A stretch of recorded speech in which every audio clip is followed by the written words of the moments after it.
Bon.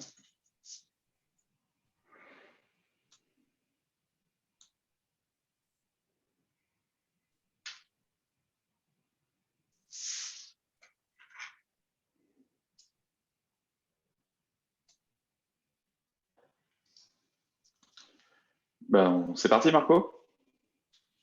C'est parti. On attend une minute de plus pour voir s'il y a plusieurs personnes qui puissent se connecter. OK. Sans compte, est-ce qu'il y a encore un peu de son qui arrive? Commence à 9h01, 9h02. Je pense que ça peut être aussi l'occasion de commencer à tester un peu les micros. Bonjour à toutes et à tous.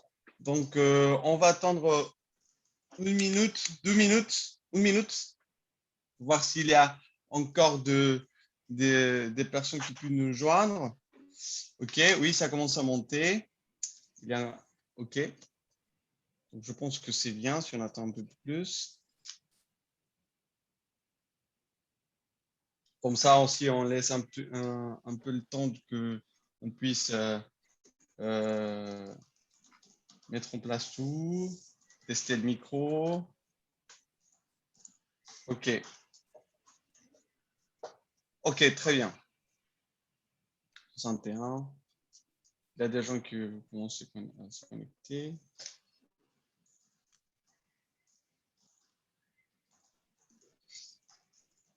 Est-ce que vous nous entendez? Bonjour, bonjour. Oui, oui. OK, super. Ah, c'est très bien. Parfait.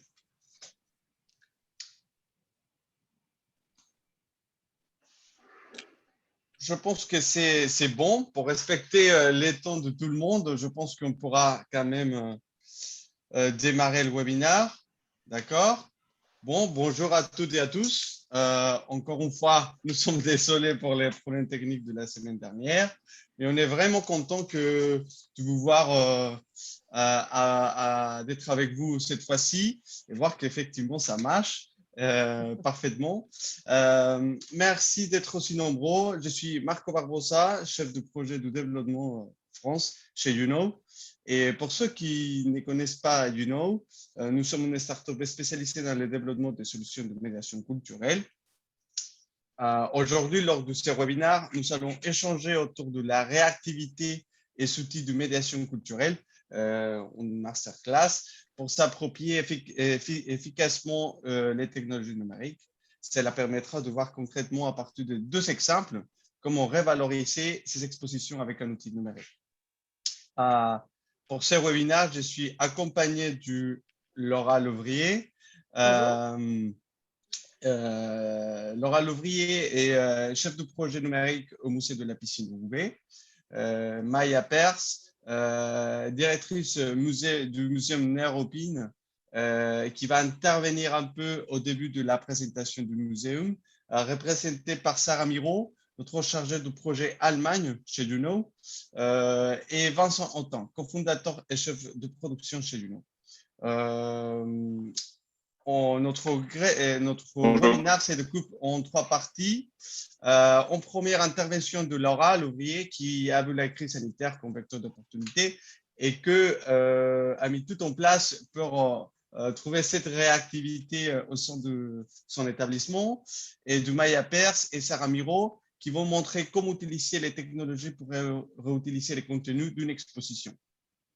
Enfin, sur chaque présentation, nous aurons une partie questions-réponses et qu'on pourra poser des questions directement pour l'intervenant.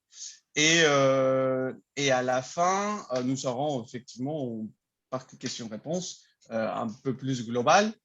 Et pour ceux qui restent à la fin, nous vous permettrons de gagner une caméra 360 pour réaliser votre propre visite virtuelle à l'image de réalisation du musée de la piscine Roubaix.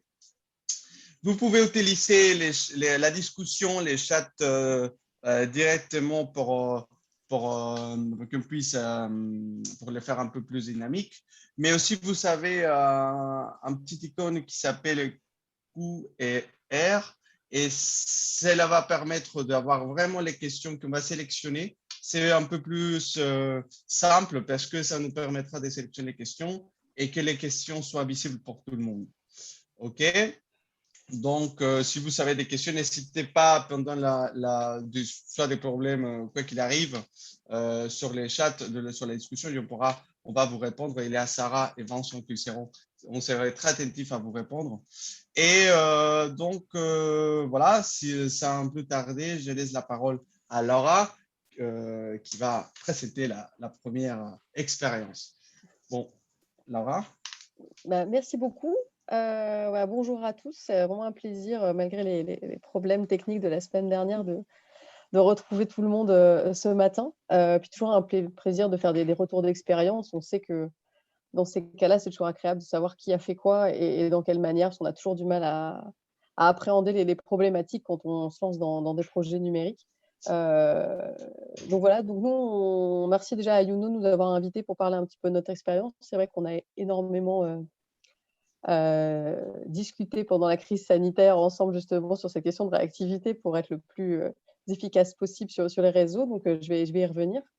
Donc l'aventure de la piscine, je ne vais pas refaire tout un historique du musée du tout. Donc voilà, on a un musée à Roubaix, on est ouvert depuis 2001. Et il a fallu attendre en fait l'agrandissement en 2018 pour qu'on vraiment s'attaque à la problématique du numérique dans le musée. C'était vraiment un choix de rester un petit peu à l'écart de l'apparition du numérique en début des années 2000-2010. Et donc voilà, l'équipe, avant que j'arrive, a commencé à faire des grosses réflexions sur le numérique. Et la réouverture de 2018 a été l'occasion de lancer des gros projets, des gros appels à projets autour de 5-6 projets numériques relativement importants. Donc, on a eu une réalisation de films d'animation pour expliquer les techniques de la sculpture, un important cartel numérique sur l'atelier Bouchard, qui a été en fait plus de 1000 œuvres à présenter dans une pièce. Donc, le numérique avait cette utilité-là de passer sur un cartel numérique, et également un outil de présentation du panorama de Roubaix, qui était une très, très grande toile de 12 mètres sur 6 de mémoire, qui présente la Grande Place de Roubaix. Donc là, on était vraiment sur des projets plus classiques, en tout cas, avec des appels d'offres, des beaux budgets pour la réouverture, etc. Et dans tous ces projets, il y a un projet qu'on avait laissé un petit peu de côté par manque de temps. C'était le projet autour de ce qu'on a appelé la table d'histoire de Roubaix. Donc il faut imaginer qu'on a créé pour la réouverture du musée une salle dédiée à l'histoire de la ville. Donc on a fait cet outil numérique sur le panorama qui est à côté, mais on voulait aussi amener les gens à s'intéresser à leur environnement, donc à l'environnement autour du musée, par une table qu'on imaginait centrée autour d'une cartographie, quelque chose de relativement simple dans le process. Parce qu'en fait, on se rend compte je pense qu'on n'est pas le seul musée dans ce cas, mais beaucoup de gens arrivent à la piscine en bus et repartent en bus, voir peut-être d'autres musées ou d'autres choses dans la région, et n'ont pas du tout d'appréhension de la ville autour d'eux. Donc cette idée, c'était vraiment de replacer ça. Et comme c'était un petit peu décalé de tous les grands projets numériques de 2018, la question s'est posée déjà on n'avait pas forcément le temps de relancer des gros appels d'offres. On n'avait plus forcément les mêmes moyens non plus qu'en 2018, faut l'avouer. Et puis on se rendait compte qu'on était sur un outil relativement simple, en tout cas dans conception. On voulait quelque chose d'assez direct, et on a commencé à s'intéresser du coup à la solution de Youno, qui était donc Be In Lab à l'époque. Alors je ne sais plus comment on s'était rencontrés, sûrement à un CITEM ou un autre salon, et on s'est rendu compte que ça répondait vraiment assez parfaitement à notre besoin. Donc à la fois la simplicité de mise en œuvre, Et le côté très, très ouvert, en fait. C'est qu'on était complètement maître de notre réalisation et ça, c'est quelque chose qui m'a beaucoup plu. C'est-à-dire qu'une fois que la solution technique avait été appréhendée, on a pu petit à petit nous-mêmes créer notre contenu et le développer et le mettre en ligne quand on voulait. Donc là, on était parti sur une formule de test. Donc ça, je pense que vous pouvez poser les questions sur les formules économiques de Youno, ça c'est pas à moi de faire tout ça, mais en gros, on a un abonnement mensuel qui nous permet de publier une application à la fois. Et du coup, cette application, c'était une application qui était sur site, qu'on a installée. Donc là, on voit pas le mobilier, mais on est sur une table, une très grande table tactile au centre de la pièce. Tout le monde peut interagir, les POI fonctionnent. Donc voilà, on a travaillé début 2020 sur ce projet et il a été fini début mars 2020. Donc je vous laisse deviner un petit peu ce qui s'est passé. Donc de mémoire, je l'ai allumé à peu près une semaine, vraiment avant qu'on ferme définitivement le musée.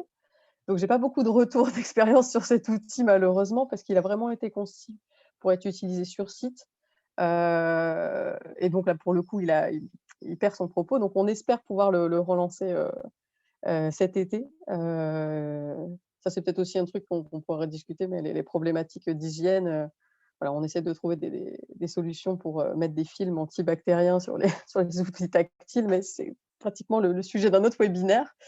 Et donc voilà, donc on s'est retrouvés, comme tout le monde, je pense, beaucoup ici, qui nous écoutent, chez nous, surtout le premier confinement, presque mis dehors. C'est-à-dire qu'on nous a dit de pas revenir un peu du jour au lendemain, un week-end pour le lundi.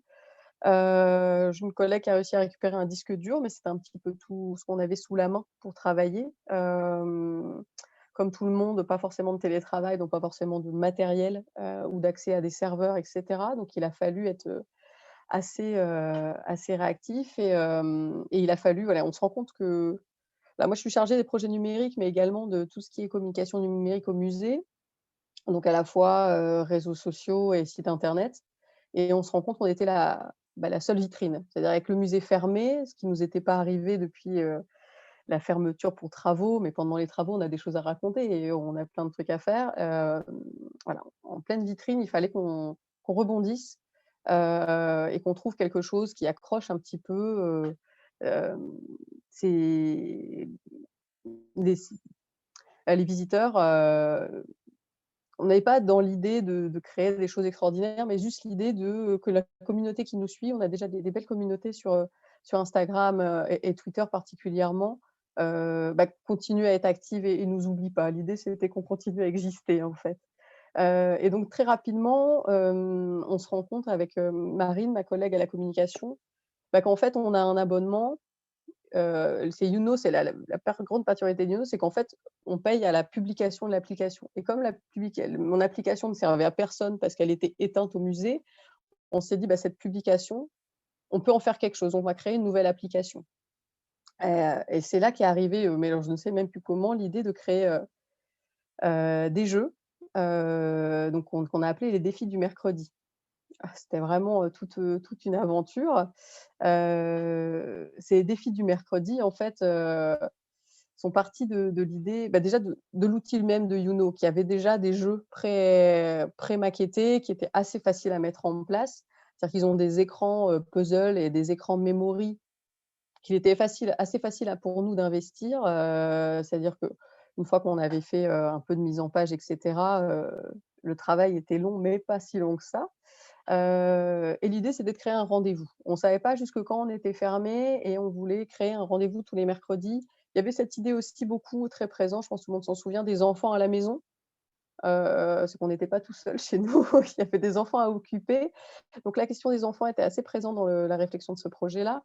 Et donc on a sauté sur l'occasion. C'est pour ça quand on a parlé de réactivité, d'appropriation des outils, c'était vraiment ça. C'est-à-dire qu'un outil, enfin Youno, qu'on avait vraiment uniquement pensé pour la table d'histoire de Roubaix, on l'a en tout cas dans notre esprit, on l'a un petit peu détourné de l'usage auquel on avait réfléchi pour créer du coup une application en ligne et qu'on a agrémenté jusqu'au mois de mai 2020. Donc ça a commencé avec comme je vous dis, utiliser les écrans qui étaient déjà maquettés et prêts à l'emploi, donc des écrans de jeu. Donc là, il y a les œuvres en morceaux. Après, c'était trouver des titres, et cetera. Donc tous les boutons, tout a été fait, par le musée, hein. Donc on a un soutien technique, de Youno sur les parties de mise en ligne et quand on avait des envies, qu'on ne savait pas trop comment les réaliser. Mais par contre, on est, autonome sur tout le reste. Et donc les œuvres en morceaux qui ont été les premiers. Après, on a les 2 font la paire, hein, qui sont des memories. Et comme vous voyez, ça nous a permis en fait, vous voyez en bas à droite, de vraiment, jouer sur nos archives aussi. Là, on a fait un memory sur l'histoire de la piscine, des œuvres qu'on ne publiait pas ailleurs en fait, donc c'était assez sympa et toujours ajouter du contenu. Gros intérêt, c'est que ça fonctionne par fiche, et c'est vrai que nous, on a toujours réussi à mettre, un petit contenu sur chaque œuvre, chaque image, histoire de toujours raconter quelque chose et de faire quelque chose un petit peu plus qu'un simple jeu. C'est-à-dire que les enfants vont s'y retrouver ou les adultes, hein, parce qu'on a fait plusieurs niveaux de difficulté sur les puzzles et je vous avoue que même moi, il y en a certains, c'est un petit peu long. Mais une fois que les enfants l'appréhendent, les adultes, enfin, c'est vraiment pour tout public, on l'a pensé comme ça. Et donc une fois qu'on s'était fait un petit peu la main sur tout ça, on est passé à des jeux un petit peu plus, élaborés, en tout cas de notre côté. Heu, C'est-à-dire que on a totalement la main, hein, sur la trace administrateur, hein, sur le CMS. Pratiquement tout est possible, mais il faut vraiment comprendre la façon dont ça fonctionne. Heu, mais une fois qu'on a capté cette idée, on a réussi justement à créer des jeux un petit peu plus originaux.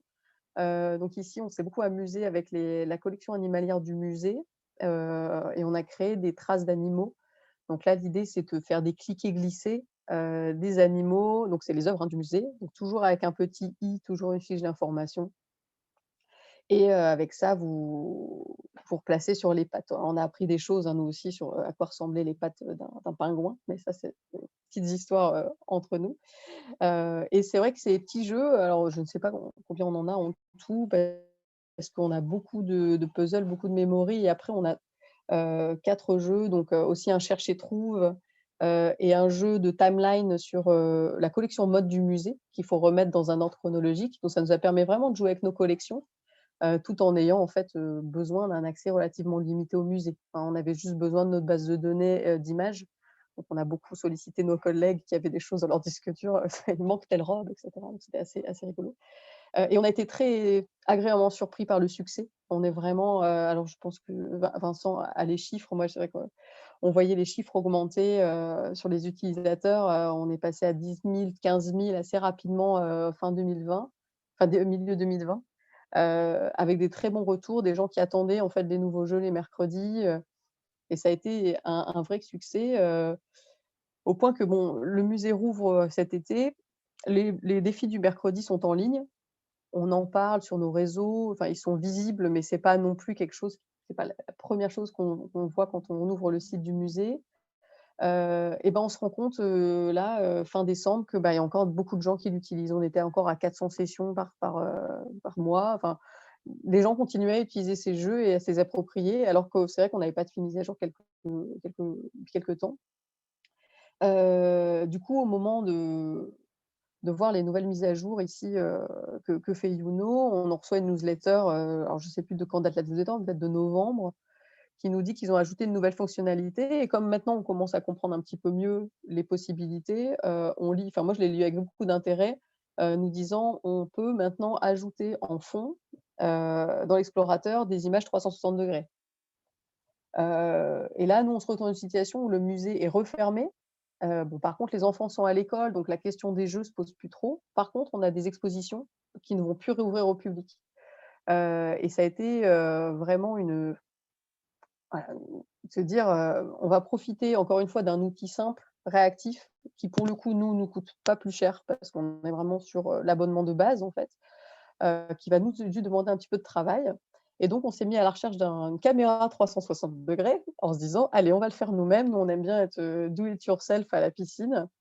On comprenait comment fonctionnait ce système d'explorateur et de points d'intérêt, les POI. Une fois qu'on a compris ça, c'est vraiment très simple d'utilisation. Et donc après quelques recherches, on s'est équipé au musée, d'une caméra un petit peu polyvalente, hein, pour aussi d'autres contenus, Je pense qu'on est nombreux aussi dans les musées actuellement à se poser la question des réalisations de contenu vidéo. Et donc le 360 fait partie pour nous un petit peu intégrante de toute cette nouvelle problématique des musées. Et donc voilà, nous, le choix s'est porté sur la GoPro 360, la GoPro Max. Enfin, si vous avez des questions sur le matériel, j'ai fait des recherches tellement je peux en discuter des heures. Et donc on a commencé à faire nos expositions. Donc surtout Léopold Chauveau. En fait, on avait 2 expositions qui ont été ouvertes en octobre. Donc encore une fois, si vous regardez le calendrier, c'était parfait. C'est-à-dire elles ont ouvert une semaine après la fermeture du musée, du deuxième grande période de fermeture, et elles ont fermé une semaine avant la réouverture. Donc le timing était un peu dur pour toutes les équipes, hein, pour tout ce travail engagé, mais je pense qu'on n'est pas les seuls. Donc on présentait Eugène Dodaigne, hein, qui est un sculpteur du Nord, et Léopold Chauveau, un sculpteur avec un univers assez extraordinaire de petits monstres. Eugène Dodaigne, on avait créé une série de vidéos de visites guidées. Donc on était resté un petit peu sur cette idée que l'exposition existait quelque part, mais par contre pour Dodaigne, on n'avait rien pu faire. Et là, on est arrivé du coup avec ces photos. Donc on a fait plusieurs séries de photos avec ma collègue dans les salles. Donc l'intérêt des photos 360, c'est que c'est des JPEG qui, une fois dans l'application, se fait elle-même et il n'y a plus qu'à poser les points. Donc la facilité était assez géniale. Et on a permis comme ça d'aller dans les salles et de réutiliser aussi tout le contenu qui avait été créé pour l'exposition. Tout ce qui est cartel développé, tous les textes, tout ce qui est pour le guide de visite, tout ça, les photos HD de notre photographe. On a encore une fois, un peu comme on avait fait pour les défis du mercredi, on recycle un peu tout ce contenu qui souvent se perd un petit peu dans les expos, hein, parce qu'une fois que l'exposition est terminée, les cartels développés, en tout cas chez nous, restent dans nos ordinateurs. Et là, voilà, l'exposition a une trace, elle existe. Même pour nous, on se disait que les photos 360 auraient un grand intérêt documentaire également pour la scénographie. Notre photographe fait des photos aux qualités de la scénographie à chaque exposition, mais en fait, la photo 360 vient un petit peu boucler ça. Donc, quand on avance un petit peu dans l'application, on arrive on peut cliquer sur les œuvres. Vincent, je pense qu'on a une slide juste après sur les. Voilà, on voit un petit peu. L'idée, c'était alors, on n'est pas sur de très, très haute qualité de photo 360, mais c'est aussi voulu, hein, parce qu'on est sur une application web. Donc, si on est un petit peu trop HD, ça met 5 minutes à charger et ce n'est pas le but. Et donc là, le but, on se rapproche surtout par les photos, en fait. Et là, les photos, pour le coup, sont de belles définitions. Et ça a été c'était vraiment, pour le coup, très, très, encore une fois, bien intégré. Ça a été aussi en interne pour nous extrêmement gratifiant de pouvoir démonter une exposition qui du coup n'était pas perdue. Et c'était bête, mais c'était vraiment le cas. Et aussi pour les prêteurs, là c'est la famille.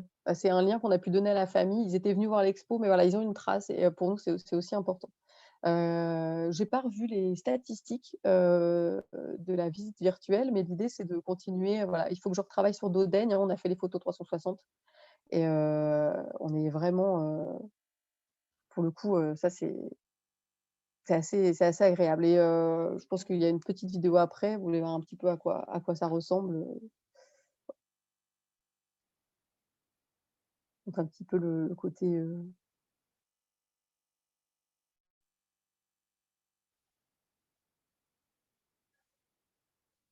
donc tout se passe, on a vraiment 1 ou 2 photos par salle, quelque chose d'assez simple. Alors en temps de travail, on avait calculé avec ma collègue de la prise de photo à la retouche photo, à l'intégration dans l'outil et à la création des POI, on est sur, peut-être une semaine de travail à temps plein. Bon, on l'a pas fait sur une semaine pleine, mais c'était un peu cette idée-là et le temps de travail sur les points d'intérêt est assez long, mais c'est assez. Ça fonctionne vraiment bien. On était assez étonnés du rendu, par rapport au temps de travail, sachant qu'on a nous-mêmes on a fait réaliser une visite virtuelle, pour le coup, avec des plus gros moyens et des plus gros outils, avec, l'application Matterport, je trouve que certains, à mon avis, connaissent, qui était vraiment ces gros scanners et des grosses photos 360 du musée. Donc ça, pour le coup, c'est que les collections permanentes. Heu Et là, l'idée, c'était d'avoir une réactivité autre, c'est-à-dire de pouvoir justement faire ces visites virtuelles, ponctuelles, et qu'on puisse après, se dire, bah, on refait une autre, on reprend une autre. Voilà, c'était vraiment cette idée en fonction du besoin, de l'envie, de pouvoir être, ouais, on parlait de réactivité, c'est vraiment cette idée-là, de pouvoir tout de suite, réagir à un besoin qui se fait sentir, qu'on n'a pas forcément anticipé. Ça a été vraiment ça toute cette année. De toute façon, c'est des besoins qui se sont fait sentir, qu'on n'avait pas forcément anticipé, sur lesquels on n'avait pas forcément de moyens et sur lesquels on avait l'impression de pouvoir interagir. Voilà. Alors je peux en parler des heures, mais je vais essayer de m'arrêter pour laisser la parole à mes collègues. Ok, super. Merci beaucoup, Laura. C'était une belle intervention et en fait, ça suscitait quelques questions. Oui. Et on a quelques questions sur la partie discussion. Il y a une question qui est il y a une question. Et du coup, l'application, c'était quoi?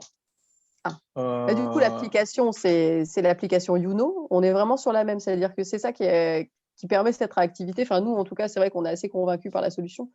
C'est qu'on fasse un puzzle ou une visite 360, on est exactement sur le même système et le même fonctionnement, alors qu'on est sur un rendu totalement différent. Donc là, pour le coup, on n'a pas d'image, mais on a créé un menu général, donc les gens peuvent choisir de faire une visite ou des jeux, parce qu'en fait, on peut créer des couches de menus comme ça. Enfin, on est complètement maître de notre application. Après, c'est un peu grisant, enfin, on on peut se laisser aller à faire un peu trop de liens, tout ça, donc il faut arriver à rester un petit peu, circonscrit. Mais du coup, voilà, c'est vraiment l'application, Youno qui nous a permis de faire ça, Bon, et d'avancer. Voilà. donc l'application, c'était une application web, c'est ça? Une application Oui. web En tout cas, ça, pour les jeux, voilà, c'est ça. Pour les jeux, on fait une diffusion web, ce qui était du coup, pas forcément pensé au départ. On cherchait pas du tout à avoir des applications web, pour le musée. On cherchait plutôt du coup des applications sur site pour notre grande table numérique qu'on va essayer de remettre en route. Mais comme on a «dépublié» entre guillemets celle sur site, on a pu publier en ligne. Voilà. Ok, j'espère que bon, c'était l'application, c'était effectivement une application web. Oui. Au début, c'était une application native installée sur une borne assez classique et après Mmh, ensuite qui évoluait sur une application c'est ça. web du musée.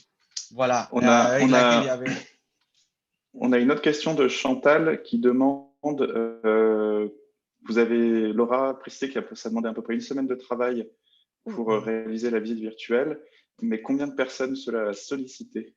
Bah, alors du coup, on était 2, mais quand j'ai compté une semaine de travail, c'est une semaine, enfin, pour une personne, ça mettrait une semaine. Nous, je crois que ma collègue a fait, les photos et la mise à et les retouches. On a enlevé quelque chose qui n'était pas très, très belle, quelques extincteurs et cetera pour dire que la visite soit jolie. Et après, c'est moi qui ai mis les POI, donc c'est vraiment une semaine genre pour une personne, quoi. C'est à nous 2, on a mis une semaine, mais on n'a pas travaillé ensemble en même temps. Je ne sais pas comment expliquer, mieux, mais ça a été assez, il y a des trucs qui me paraissaient plus longs que d'habitude, mais c'était vraiment, relativement rapide, surtout que la prise de vue pour les cours en 360, c'est extrêmement rapide. La GoPro Max, je pense, n'est pas la seule qui fonctionne comme ça. C'est-à-dire qu'on c'est clic, quoi. On la met au milieu de la pièce, on se recule, on se cache.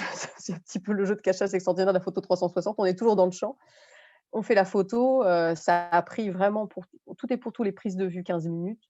On rentre dans le bureau, on met sur l'ordinateur. Là, pour le coup, la retouche photo était un petit peu plus longue, mais c'est parce qu'on a voulu faire des retouches photos nous, personnellement, mais c'était pas obligatoire, c'est assez, et après le plus long, Ok, c'est le contenu, comme toujours. C'est rajouter, faire valider par les conservateurs, c'est retrouver les bonnes photos, trouver les bons textes, voilà.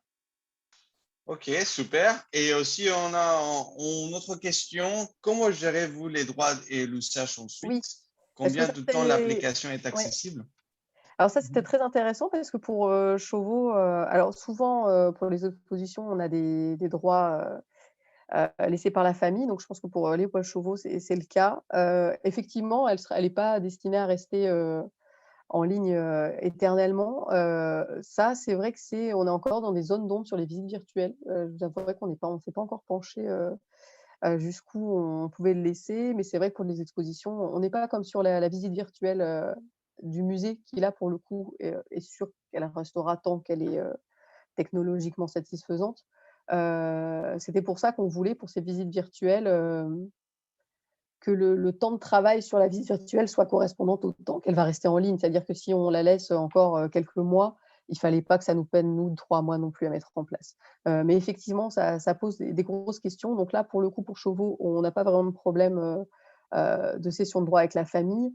Mais c'est vrai que ça va se poser, beaucoup, surtout qu'on nous, on expose quand même assez régulièrement des auteurs, enfin des artistes avec droit d'auteur, donc voilà, ça se pose. Peut-être que certains n'ont pas le droit à leur visite virtuelle de fait de ces problématiques de droit. Je pense qu'on n'est pas les seuls à devoir faire des choix dans ce qu'on met en ligne, ou non. J'espère que j'ai répondu à la question. On a une autre question de Célia qui demande comment vous avez mis l'application en ligne. La question était assez courte, j'espère que je l'ai bien résumée.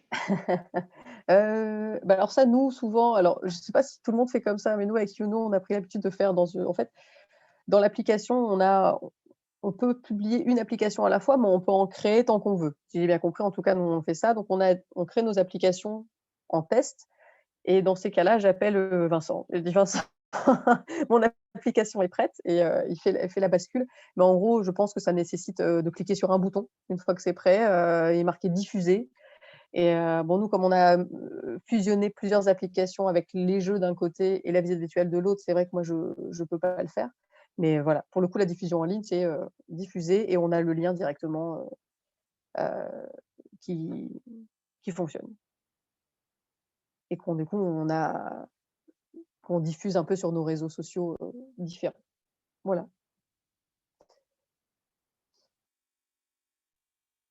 Ok. Une autre question de Delphine. Avez-vous le projet de mettre à disposition du public vos archives en situation dans le musée grâce à ces outils numériques?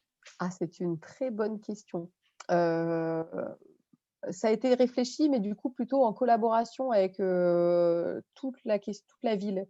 La solution de Youno, et c'est vrai que l'expérience qu'on en a eue et la réactivité, pourrait vraiment nous a fait nous rapprocher de nos collègues à la culture de la ville, donc que ça soit la médiathèque, on a un autre musée, hein, la Manufacture, ou bien, l'Office du tourisme, pour justement mettre en collaboration et pouvoir créer des applications semblables, mais pas identiques, et dont le fonds qu'on appelle donc le fonds de la BNR, la Bibliothèque numérique de Roubaix, pour lequel nous, en fait, on verse nos archives, hein, on essaye. On n'est pas totalement à jour, mais l'idée, c'est que nos archives, les archives du musée soient également accessibles à la Bibliothèque numérique de Roubaix. Et je pense que c'est pas encore totalement acquis, mais l'idée, ça soit que Youno soit capable d'aller brasser directement dans ses archives, et que donc tous les acteurs aient accès à ces archives. Pour l'instant, nous, on n'a pas tellement la place pour mettre un autre outil sur site. C'est pas tellement l'envie de nos conservateurs également, mais la question se pose, plus largement à l'échelle de la ville, effectivement, parce que la Bibliothèque numérique de Roubaix, ou les archives de la piscine sont assez riches, sont assez méconnues. Donc on y réfléchit. Mais c'est vrai que ça peut l'intérêt de ces outils-là, c'est que c'est pour nous, on les voit aussi le côté ponctuel. C'est-à-dire qu'une exposition qui a besoin justement d'images d'archives, on pourrait très bien, on pensait nous s'équiper peut-être d'un écran tactile, spécial exposition temporaire, ce qu'on n'a pas pour l'instant, parce qu'on est très peu sous-équipés, qui nous permettrait de lancer peut-être des applications spécifiquement conçues uniquement pour l'exposition. Sachant qu'on n'a pas dans les moyens prévus aux expositions de budget pour le développement d'applications. Mais par contre, si on était sur un truc comme Youno qui nous prendrait juste notre temps de travail à nous, ça serait envisageable. Encore une fois, je ne sais pas si j'ai répondu. Est-ce qu'on a répondu à votre question, Delphine?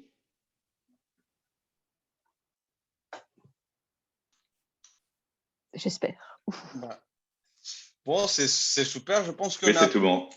C'est tout bon. Je pense qu'on n'a plus de questions pour cette intervention de Laura. Et je pense que c'est le moment de basculer avec le monsieur Neuropine. On a essayé de mettre en place un petit exemple de l'Allemagne, parce que c'est toujours enrichissant d'avoir d'autres points de vue. Et donc, je laisse Sarah de présenter cette expérience. Merci. Alors normalement, la directrice du musée, Maya Pers, devait être là, mais elle a peut-être dû avoir un empêchement ou un petit souci technique. Donc, je prends le relais pour tout. Donc moi, je suis Sarah Miro, je suis chargée de projet et de développement chez Youno en Allemagne. enfin dans toute la zone germanophone. Et donc, je suis basée à Berlin et aujourd'hui, je vais parler de l'expérience qu'on a eue avec le Museum Neuruppin, aussi pour des raisons linguistiques. Et donc, cette intervention va vous montrer un peu comment on peut se servir de la technologie pour réutiliser des contenus d'une exposition et voilà, dans une appli et juste ne pas perdre tous ces contenus et tout ce travail. Donc rapidement au sujet du Museum Neuruppin, c'est un musée qui est donc en Allemagne, situé à environ 1h30 à l'ouest de Berlin. Et il est dédié à l'histoire de la ville, sa région et aux personnalités qui en sont originaires. Donc, par exemple, un grand poète allemand, si vous connaissez un petit peu, Fontane vient de là-bas et par exemple, il y a une grosse partie à ce sujet. Nous, ce qui nous intéresse ici, c'est une exposition temporaire qui avait été réalisée en 2018 par le musée au sujet de la guerre de 30 ans à Neuruppin. Et donc, pour cela, ils avaient fait une exposition temporaire comme on la connaît, sur place, en réutilisant des documents, en préparant toute une salle, etc. Et le fait est que, en fait, cette exposition temporaire avait finalement un véritable intérêt pour le musée en lui-même et pour sa collection permanente. Du coup, le musée s'est demandé comment faire pour réutiliser tous ces contenus qui sont vraiment utiles pour la compréhension de l'histoire de la ville. Alors que comment faire pour réutiliser tout ça si on n'a plus directement accès à tous les livres, à toutes les images. Et la solution, ça a été donc de faire une bande tactile à partir de tous les contenus qui avaient été faits pour cette exposition temporaire. Alors, il y a surtout deux raisons évidentes pour cette solution. Dans le cas du musée, c'est que ça permet de montrer tous ces contenus et utiles dans l'expo permanente et qui apportent vraiment une plus-value au musée. Et en plus, finalement, ça permet vraiment un gain de place dans la mesure où là, il n'y a pas besoin de toute une salle, on a juste besoin d'une borne pour tout montrer. Alors attention, je ne dis pas non plus qu'il faut une succession de bornes dans un musée pour que ce soit un musée. Là, ça s'inscrit vraiment dans la logique du musée et c'est pour ça. Donc non, bien sûr, la technologie ne remplacera jamais un vrai musée, mais c'est pratique quand on n'a pas non plus beaucoup de place parce qu'on sait qu'on a toujours plein de choses à montrer et à raconter dans un musée et des fois, c'est pratique d'avoir une petite solution qui peut nous aider à faire ça. Alors, pour le processus, ce qui s'est passé, alors voilà, là vous voyez comment la borne s'est intégrée finalement dans le musée à Neuruppin. Donc d'ailleurs, la borne, en fait, elle montre plein de contenus différents et aussi des contenus audio. Donc on a tout prévu, on a tout designé pour que ça marche bien et pour que ça s'intègre vraiment bien. Donc par exemple, tous les contenus exposés type livre, alors, il y avait des très gros livres qui dataient de la guerre de 30 ans, des témoignages écrits, visuels, des gravures. Tout ça, ça a été digitalisé soit en amont, déjà avant, soit ça a été récupéré d'une manière ou d'une autre sous format numérique.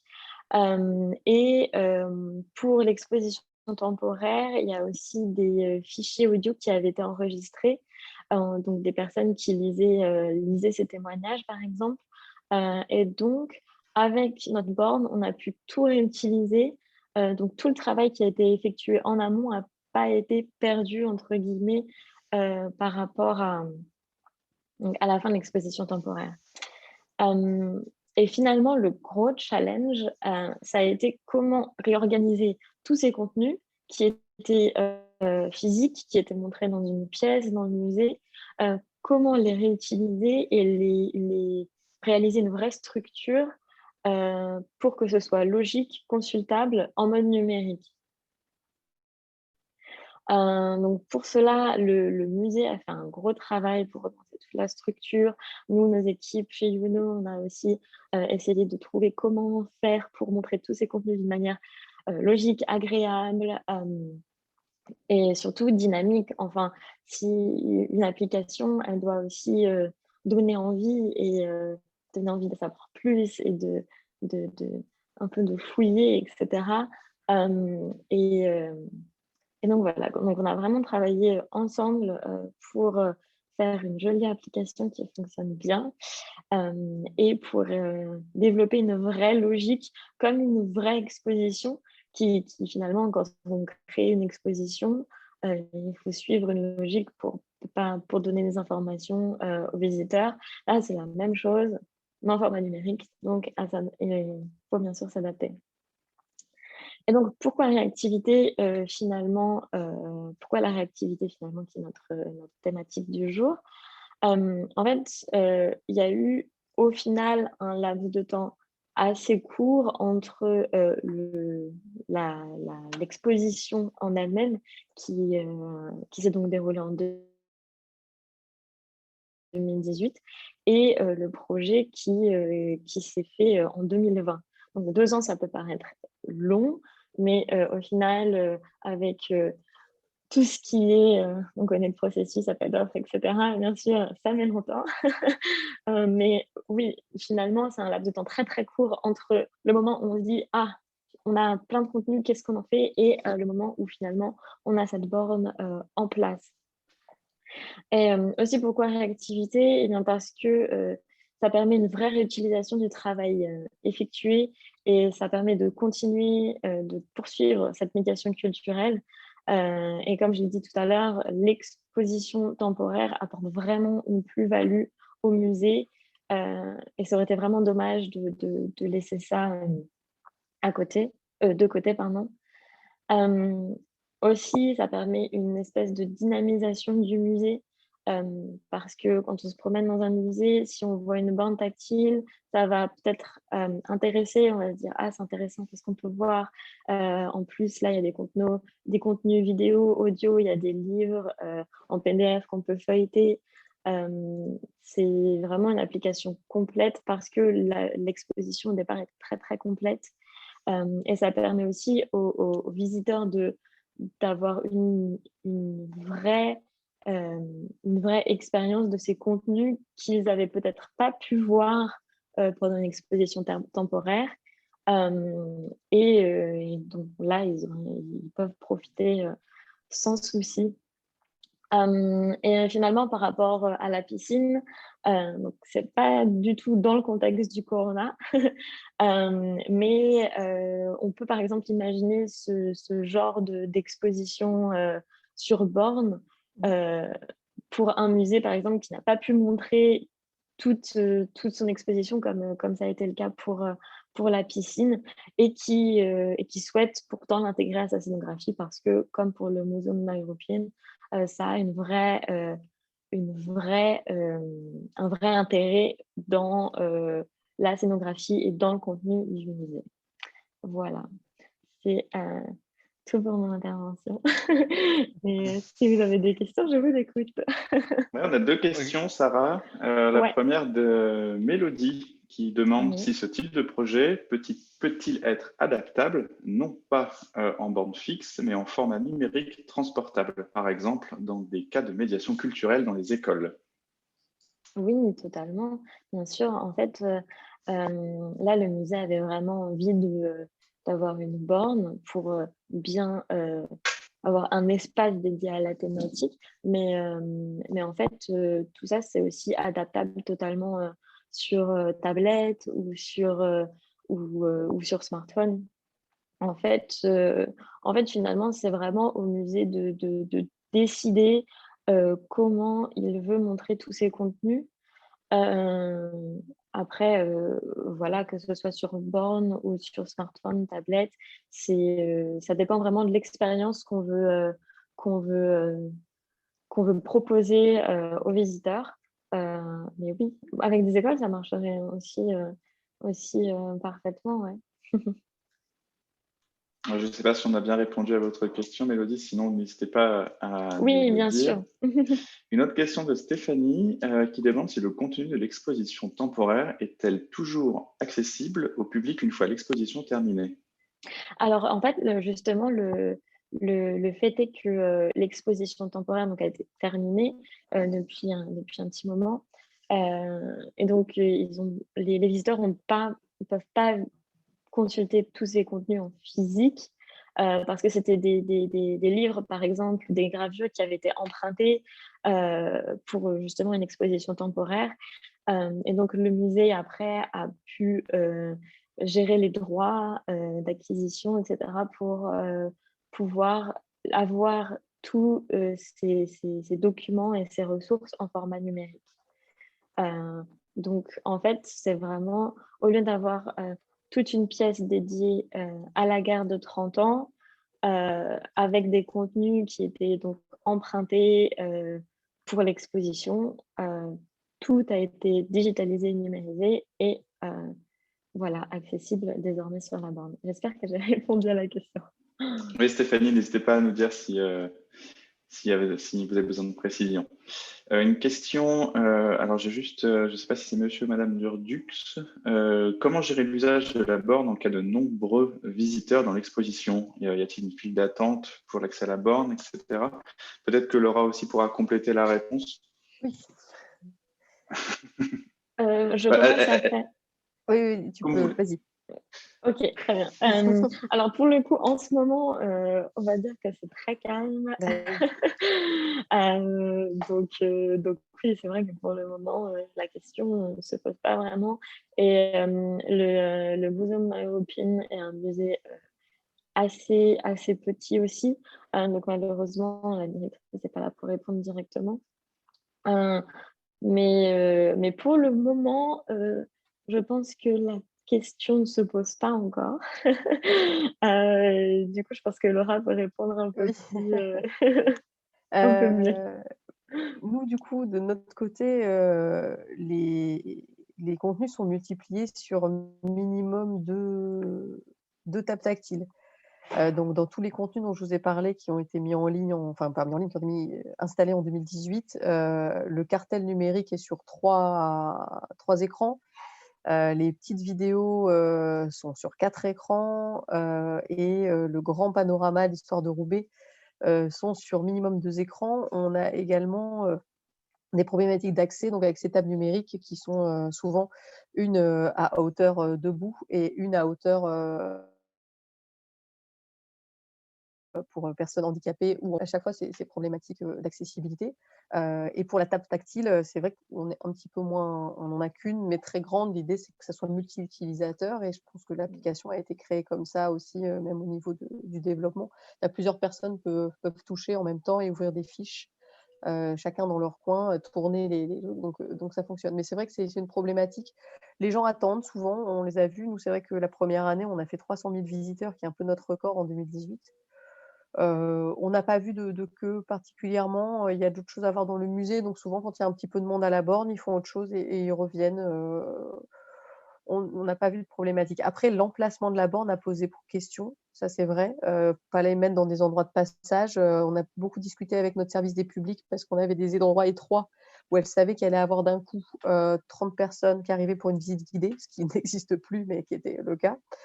Et qui du coup, fallait éviter ces endroits un petit peu, ces nœuds de passage pour que les gens puissent consulter les bornes en toute, surtout quand on a beaucoup de contenu à lire, il faut qu'on prévoie un endroit confortable. Ouais. Et d'ailleurs, je voudrais compléter ma réponse avec le musée, avec le Muséum Neuroépine. En fait, souvent, ils ont des groupes de visiteurs. Et puisqu'il y a des contenus audio, on s'était aussi demandé comment faire pour qu'un groupe ait accès à tous les contenus audio. Et c'est pour ça qu'on a développé, nous, une petite fonctionnalité qui permet, si on est seul, écouter avec je n'ai pas du tout le mot, l'écouteur, donc comme on peut faire normalement, ou on peut activer un mode avec un haut-parleur. C'était aussi une volonté du musée pour que s'il y a un groupe, tout le monde puisse écouter et que ce ne soit pas un par un ou quelqu'un qui doit répéter à tout le monde, je ne sais pas. Donc voilà, on trouve toujours des solutions dans tous les cas. N'hésitez pas à nous dire si on a bien répondu à votre question. On a deux autres questions. Trois autres questions, pardon. Une autre question de Eva. Alors peut-être que ce sera plus Laura qui sera à même de répondre. Comptez-vous multiplier les bornes pour les expositions temporaires à venir? Alors moi, je dirais oui, mais c'est mon travail au musée. Moi, je ferai que ça, j'ai pas de problème. Mais il faut voir avec toutes les sensibilités. Non, mais c'est vrai. Alors, je sais pas. Je pense que vous êtes tous des professionnels des musées, dans ceux qui nous écoutent. Je pense pas qu'on soit les seuls à s'être rendu compte que. Donc, nous, avec ma collègue à la communication et au numérique, on était un petit peu convaincus des solutions et de l'intérêt des réseaux sociaux et des bornes tactiles. Peut-être un petit peu moins nos conservateurs et l'équipe en général. Et j'ai l'impression que les confinements et les fermetures successives ont fait comprendre l'importance de tous ces outils. Et surtout, petit à petit, ils sont plus capables d'imaginer en amont ce qu'ils sont capables de présenter sur des outils numériques, ce qui n'était pas forcément le cas avant. C'est que nous, on n'y arrivait pas. Comme ils n'avaient pas une idée de à quoi ressemblaient les solutions, ils ne projetaient pas forcément l'utilité qu'ils pouvaient en avoir. Là, c'est vrai que tout ce qui est, moi, je suis très intéressée par des outils de feuilletage. Quand on a des livres anciens à présenter, il y en a beaucoup qui sont numérisés, et on n'ouvre qu'une page, hein, dans les expositions, et c'est toujours assez frustrant. Je suis intéressée par ça aussi pour, nos expositions sur la mode, qui permettraient de monter aussi tout le fond, du musée. Donc voilà, moi c'est un peu cette idée-là qu'on a en tête, mais sur le moyen terme, on n'est pas tout de suite, peut-être à avoir une réflexion plus, en amont de ce qu'on pourrait apporter avec le numérique en début d'exposition ou à la fin d'une exposition. Mais bon, souvent, il faut que ça se pense avant, qu'on puisse vraiment, proposer une solution. Et c'est vrai que pour le coup, une application Peuuno peut rester dans ces délais, il faut qu'on soit réactif, c'est-à-dire qu'on n'aura pas le temps en même temps que, enfin, en tout cas nous, dans notre fonctionnement, de créer une application, à côté, en fait. On a souvent les contenus beaucoup trop tard pour être, parce qu'on est sur un rythme quand même de 15 expositions par an. Donc, tu peux toujours un petit peu dans l'attention. Donc, voilà en tout cas pour nous, mais c'est vrai que moi c'est quelque chose que j'aimerais au moins sur une exposition, une grosse exposition par an, qu'on puisse proposer, voire même un contenu proposé uniquement pour les enfants, ce qu'on fait pas du tout. On pourrait très bien se dire, les expositions temporaires, on a pas mal de choses pour les enfants dans les expositions permanentes et pas pour les temporaires, donc, c'est quelque chose que je pourrais aussi voir avec mon service des publics, qui pourrait être vraiment très sympa. Voilà. Alors, n'hésitez pas, Eva, si vous avez besoin de précision sur la réponse. On a bien répondu à votre question. On a une autre question de Pascal du musée Savoisien. Pourriez-vous nous donner une évaluation budgétaire du développement de la borne tactile? Donc, je pense que ça peut s'adresser à la fois à Laura et Sarah. Laura. Oh moi, c'est un peu ancien, donc j'avoue que la table, le coût de la table, j'étais en train de réfléchir, je l'ai plus du tout en tête. Il s'est passé tellement de choses depuis mars 2020, c'est passé dans un autre monde que je l'ai plus en tête. Pour compléter, c'est sur des écrans tactiles je crois que vous aviez un 43 ou 49 pouces, je ne sais plus. Très grand, ouais. Ouais. Très grand. On est sur des budgets qui vont aux alentours de 2000 € à peu près pour un 49 pouces, un petit peu moins pour un 43 pouces. Voilà, juste pour la partie écran. Après, vous avez le PC à rajouter, etc. dessus. Pour le cas de Sarah, il y a eu la fabrication d'un mobilier en plus. Alors, Sarah, peut-être peux-tu préciser ce point-là, le mobilier que vous voyez ici? En fait, tout le meuble a été designé par nous, par Vincent d'ailleurs, et réalisé par un menuisier. Et en fait, on s'est chargé aussi bien de l'application que du mobilier. Après, le total, je crois qu'on était dans les... Je sais plus, j'ai plus les chiffres en tête. Le total du projet, c'était aux alentours de 8 000 €, mais il y avait toutes les prestations d'accompagnement, de suivi de projet, réalisation graphique, etc. Sûr. Mais vraiment, sur la partie borne tactile, le mobilier était aux alentours des 1 000 €, l'écran autour des 400 ou 500 €, je crois. Et après, à l'intérieur de la borne, vous avez un système avec un amplificateur pour la partie haut-parleur, le haut-parleur en lui-même, le système informatique. Je crois qu'au niveau de la borne, on devait arriver autour des 2000. Je suis en train de rechercher ça. Hop. Je vais vous dire ça précisément, du coup, vu que je suis quasiment trouvé. Ça, c'est le côté transparence. Autour des 2000 euros. On était exactement à 1680 sur la bande. Voilà, en toute transparence. J'espère qu'on a bien répondu à votre question, Pascal. Nous, de notre côté, c'est pareil. On a eu le choix de soit faire. On a fait designer aussi notre meuble pour correspondre à notre mobilier interne. Donc, on a été livré que de la table et de l'ordinateur qui va avec. Juste pour. Mais nous, on n'a pas de son, en tout cas dans la borne qui est. Et la question du son est vraiment passionnante. Hein. Je pense qu'on pareil, on peut faire un webinaire entier sur le son dans les musées. On n'en met pas, on met un casque, on met pas de casque. Donc nous, on a choisi, on en met très peu, le minimum requis. Et du coup, il n'y en a pas sur la bande tactile. Là, on n'est que sur de l'image. On va prendre les 3 dernières questions. On nous reste un peu moins de 5 minutes maintenant. Il y a déjà des personnes. Le contenu développé pour la borne peut-il être transféré tel quel sur le site internet du musée? Une réponse rapide. Alors moi, je dirais oui. Ça dépend un petit peu du choix d'écran et d'application. Il y a des applications, je pense, qui nous font site. Mais si c'est comme nous, en fait, les jeux ou la visite virtuelle pourraient être totalement indépendants d'Internet. Donc sur notre site, via un lien, soit directement sur une table tactile. Il n'y a pas forcément de souci. Par contre, je crois qu'il y a encore quelques fonctionnalités qui ne fonctionnent pas forcément en web, d'après ce que je comprends, Vincent, mais pour le reste, ça dépend un petit peu. Il y a des choses qui sont plus optimisées pour le web, des choses qui sont plus utilisées pour table tactile. Donc, juste pour compléter la réponse, globalement, oui, ça peut être transféré tel quel. Nous, on recommande quand même quelques petites adaptations, notamment sur le format des images, quand on les affiche sur un très grand écran de 50 pouces ou plus, etc. Les images sont très belles et du coup plus lourdes et ne sont pas forcément adaptées pour un usage sur le web. Dans ce cas-là, il y a un petit peu de travail de compression visuelle pour qu'elle s'affiche plus rapidement sur Internet. J'espère qu'on a répondu à votre question. Admin, n'hésitez pas sinon à nous le dire. Une question de Julien. Au niveau technique, côté client, il faut une application ou c'est de l'image projet? Je vais me permettre de répondre si ça ne vous ennuie pas, Laura ou Sarah. Oui. Une application client qui va se charger, récupérer l'application, diffuser ensuite votre application. Et du coup, je complète ma réponse avec la question de Capucine qui se demande si le dispositif sur place doit-il être connecté à Internet pour diffuser les contenus. Donc, oui ou non. Non, parce que le dispositif va se charger tout en cache pour une utilisation complètement en ligne de l'application. Cela dit, il y a certaines fonctionnalités qui peuvent être activées qui nécessitent une connexion Internet. Je pense notamment aux fonctions de partage qui permettent par exemple aux visiteurs de partager des contenus d'exposition par mail ou sur les réseaux. Donc là, implicitement, ça implique que le dispositif se connecte à Internet. Et sa dernière question à Capucine, une application peut-elle être disponible sur place et sur Internet en même temps? Du coup, on a un peu répondu tout à l'heure avec la question précédente. Donc oui, il est tout à fait possible de transposer son application sur Internet et de diffuser les deux simultanément. Oui, du coup, sur la table tactile, ça a été un petit peu le cas. J'ai le souvenir qu'on avait des petits problèmes avec la DSI.